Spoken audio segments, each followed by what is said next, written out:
So, hi everyone, welcome to another episode of Sunday Speaks. I, as always, am Cheyenne Severin, and today I'm here with.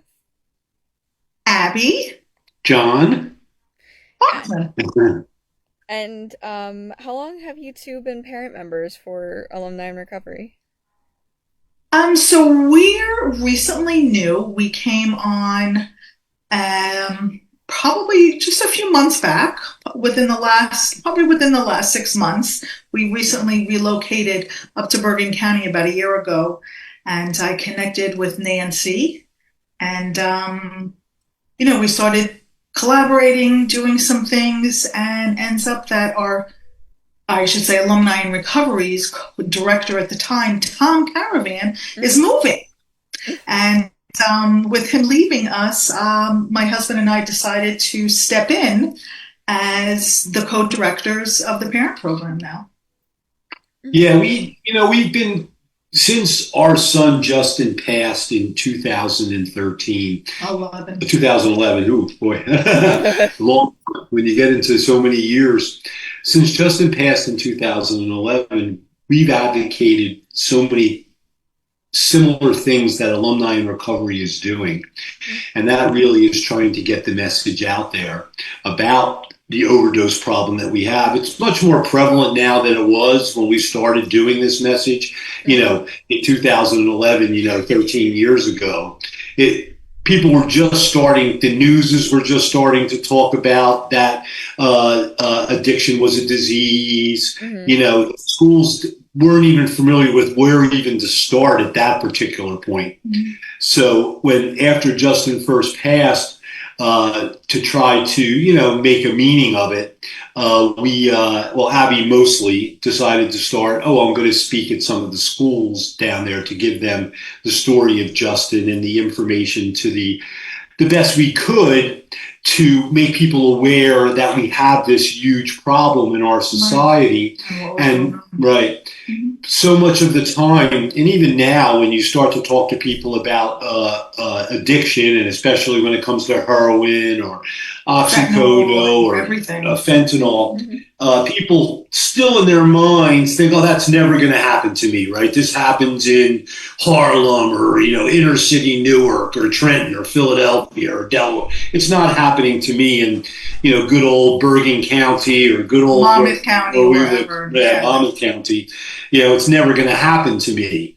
And, sadly, we were kind of, me personally, more so than Abby, I was that parent too for a long time before anything happened to Justin. Mm-hmm. I don't need to learn anything. And of course, there wasn't near as much information as there is now out there about it in general. And society is kind of moving that needle a little bit more towards understanding that this is a disease and that we need to understand as a society and as these communities that the people that are going to suffer from this come from all the areas of our community, right? So it was great meeting Nancy because, our personal mission just coincided in perfectly with Alumni in Recovery. Mm-hmm. Do you want to tell me a little bit about Justin? So I'll share a little bit, but Justin, we have three sons, Danny, Justin, and Andrew. And Justin will always be our middle son. Mm-hmm. And he was amazing. He was an amazing kid.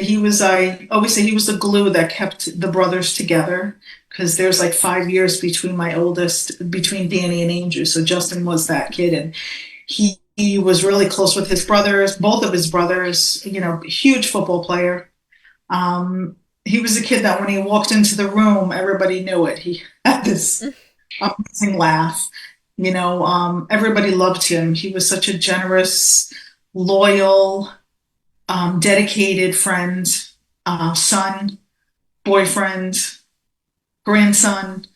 And, I have nothing but great things to talk about. And John too. Yeah, Justin was the middle child, and him and Danny, our eldest son, they were almost what they call on St. Patrick's Day Irish twins. They were very 15 months apart. 15 months apart, and then Andrew came a few years later. So, his relationship with Danny was different than Justin's, because Justin and Danny were pretty close. And then as Danny went off to college, and Justin was a senior and Andrew was a freshman and then a sophomore in high school, they became very close individually, and Justin was kind of the glue that held the boys together. He had a very close relationship with Andrew and a very close relationship with Danny. Mm-hmm. And not that Danny and Andrew didn't have a close relationship; they did. That we were all there, but they were just once their oldest son went to college. I think Justin he got really depressed because he was so close with his brother too, and I think that had. There's so many factors, right? When somebody starts using, mm-hmm. and with Justin, it was, first normal behaviors, right? As an adolescent, started, smoking pot, and then after he started smoking pot, they were drinking. Never really into the drinking as much, but more into he used to smoke pot. We would, find it. We would punish him, so on and so forth. And then he ended up going to a football camp. It's like junior year in high school, and he did break his elbow. So, I don't know for sure, but knowing that, the pain that he was in later on, I was told that, he started taking pain pills. And back in early 2000s, 2007, 2006, 2007, 2008, the pill epidemic was rampant, and a lot of the high school kids, that's what they would do. That's how they would party. Sadly, they didn't know what they were doing, and he got addicted. And once he graduated from high school, went off to college. He went to a small college in Pennsylvania called Kutztown University, where we kind of pushed him there because he was a great football player, right? He won the short conference. He won the Vince Lombardi, captain of the football team. That whole personality that he was. But his senior year, he was like, "Nah, I don't know if I want to play." And that's when we kind of noticed some of the changes that were happening with him. Mm-hmm. So when he went off to Kutztown, he actually came back after the first semester because he failed out. That's when his addiction really started to get worse at that time. And, looking back now, we can see things a little differently because of what happened. But at that time, we really didn't know. We didn't know that there was an addiction at that time. Right. I was, one of Justin's friends' dads was friends with mine, and we were out fishing. We had a fishing boat together, and we were fishing, and he said, "Oh, I found these Oxy something in his son's room, and do you know what they are?" And I was like, I had never heard of them, it wasn't near what it was today, like in 2000s, although it was rampant. Yeah. The education and what people knew about those drugs, right, and how they were being abused. And then as the funnel of how that, look, the reality of the world is most people do not start as heroin as their first thing. They don't just wake up one day without ever doing a drug in their life and I'm just going to shoot up heroin. I mean, that's a pretty aggressive step. But that funnel, to get into that funnel, we didn't understand what that was, where Justin was a person that never, he was afraid of a needle. When he was a kid and when he went to the doctor, it was like one of his bigger... He was a hypochondriac. Yeah, hypochondriac when he came to that. So when you see that and you start to understand, how powerful these drugs are in altering the mind of young people, or in old people as well, but when you're young and your brain is still forming in that 15, 14 to 25-year age group, when you start to use, your brain stops developing in a lot of aspects, from your educational side to taking care of yourself side to just the normal life skills. Mm-hmm. And as you're getting into these, and you see it with most people that have suffered from the disease of addiction have gotten into those situations where the only thing that brought them pleasure was the using of whatever the abuse was, whether it was oxycodone or alcohol or method or even whatever the drug may be. Whatever substance it was. The thing that saddened me the most when I started to see Justin was that they never found joy or satisfaction in the normal things that we find in our lives, right? Whether it's going out with your friends, right, walking the dog, just going to a party, going to the beach. There was those personality changes that we...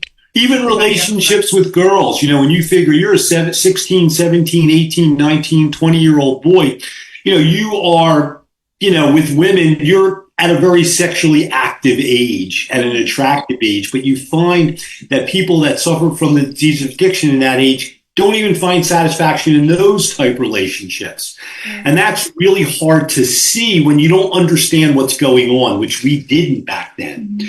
So one of the things that we thought about, Abby and I, was how can we try to get that message out there so that anybody that has a child can start to see maybe earlier on some of these things that we never noticed. And not that it would make a difference, because sometimes it doesn't, depending on where they are in the addiction funnel and how they get there. And we live in, more than ever in the world today, we live in what I would call the perfect storm. You have way more drugs out there. You have drugs being accepted much more for everything in mainstream society, right? When you watch, live TV is certainly something of the past. But when you do watch the shows that make up a lot of the live TV world that we're in today, so much of it is different drugs for different fixes. So they're already seeing that, drugs fix this. So they don't look at it as like, if we were kids in our generation, if somebody said you should take a pill for this, there was no pills. You took an aspirin or, some sort of a penicillin, not near where they are today. Mm-hmm. So that's a hard funnel when they get into that to get them out of it. So promoting, right, and getting that information out there to people is what we have kind of made it our mission to be able to do. And we've been everywhere from Abby and I, at her lead most of the time, have been everywhere from going and laying on the Governor Christie's, doorstep trying to get that passed, the 9/11 bill, or the Good Samaritan bill, and going to Washington and marching when Obama was president on the White House, and trying to get information out there so that we're not in the same position we are now. In the world today, it's the number one thing. Cause of accidental death. Yeah, cause of accidental death in the United States. And our goals kind of came along with alumni in recovery. And it's great to see alumni in recovery, because when you see people that have suffered from the disease of addiction also tell their story alongside of a parent telling that story, that's a powerful message. In the world today, hopefully that is something that we can help get across. Mm-hmm. So you had mentioned that you found out a lot of things after the fact. There was a lot when everything was going on that you just weren't aware of. So what had happened after Justin flunked out of college? What really solidified things in your mind that this is an addiction issue? Or did you not find that out until after he passed away? No, we did know. So I would say, Justin graduated in 2008, went to Kutztown, came back, went to the local college, so that we ran into 2009. Mm-hmm. So for a year, so from 2009 till 2010, things were happening. He wasn't hanging out with the right people. He was back and forth to school. He was working. John used to take him back and forth to work. Mm-hmm. We saw things. I mean, it seems like he was high. I thought he was just smoking pot. So really didn't know the extent of it until, I would say, getting into 2010, started hearing more of certain people that he were hanging out with. They were at the party. And this was just from people that we know. They were at a party and the checkbook was stolen, and ended up that, jewelry of mine was stolen. Little things like that started happening, bigger and bigger things. Justin ended up, I guess, I don't know how he did it, but he stole his younger brother's bank card, and he took the money out of his savings account. And he had like a couple $1,000s in there. Mm. And at that point, it was like, oh my gosh, this is happening. We were so frustrated with him that we kind of kicked him out of the house. But he went down to live with his brother. His older brother Danny was going to Stockton University at that time. So Mm-hmm. we were like more of it's a he's got to grow up. He's got to stop smoking pot. He's got to get his stuff together. Get him away from the Yeah, people get him that away from the people that not thinking that there was other people that still use right out there. So, like you don't know. So every decision you make as a parent at at the that time time you we make that thought was the best best way. decision, at that time. And then P.S., when he goes down there, so this is, and it's just crazy how the timing goes. It was like July of 2010. He moves in with his brother, and it's for the next 6 months, from July until January. What happened is that Danny's best friend sent me a Facebook message and said, Justin is a drug addict. And those were his words. And he just went on. And I remember John and I just sitting there reading this email, this Facebook message, and we were in shock. Right, but the points that he was getting across to us were things that we had seen, but we didn't associate right. them with addiction. So we couldn't close that loop. And, not that it wouldn't matter, because I will say, when Abby and I for many years ran a group down in Monmouth County, which was a grief recovery group that we would meet on Sundays with families that lost people from addiction. And probably over the course of the years there, we had 1,000 people come through. And listening to them tell their story, it all ends up, kind of in the same funnel, from where they start to where they, and that's where they end up. They never start on heroin. They start usually on a pill, or they probably introduced to anything with alcohol or pot. That's usually the number one thing that introduces but them. what ended up happening is that after we found out, he came home, and then he went into recovery in January of 2011. And from January, I remember the day he went into recovery. He went there January 9th, 2011. And Justin ended up overdosing on July 13, 2011. So it was, he was only using heroin for exactly a year and 6 months in rehab, and he just had happened too fast, where he died of a heroin. It was a speedball. It was a heroin and cocaine overdose. So he didn't know what it. Just like when you're taking the fentanyl nowadays, he didn't know what hit him. He died instantly. Mm-hmm. So we're about 2 minutes to time. So do you have any last comments or questions or anything before we end off today? So, I mean, look, our mission is, along with Alumni in Recovery, look, we have to let people know what's going on. People don't know what they don't know, and nobody takes action until it's too late. So by going out, by sharing our stories, by spreading awareness, reducing stigma, and really kind of knowing what's going on out there with, kids using and starting to use and not using, and how, things nowadays are so much different, even what they were 13 years ago. And to be able to make a difference and to, save a life. If you can impact one person, then, for us, we've done our job. Mm-hmm. Yeah. And to the parents out there, your gut is right 100% of the time. Yeah. Don't let your rational mind convince yourself that there's not a problem when you start to see small signs. Attack it. There was a police officer, the chief of police from Howe Township, when he would speak, he would say, be that crazy parent. Look at your kids' cell phones. See who they're hanging out with, because nobody's going to care once they're in the addiction funnel. They're going to lose their friends. They're going to lose this. So look at the signs and don't convince yourself. If you feel that there's something in your gut that's not making sense to what your child is doing, Trust your gut and be aggressive as you possibly can. That's the best message that I can give to parents out there. Absolutely. Thank you for coming on today. Thank you, Cheyenne. Take care. Thank you, Cheyenne. You do an awesome job. They're lucky to have somebody like you that spends the time to do this every week to help get that message out there. It's my pleasure. Have a happy St. Patrick's Day.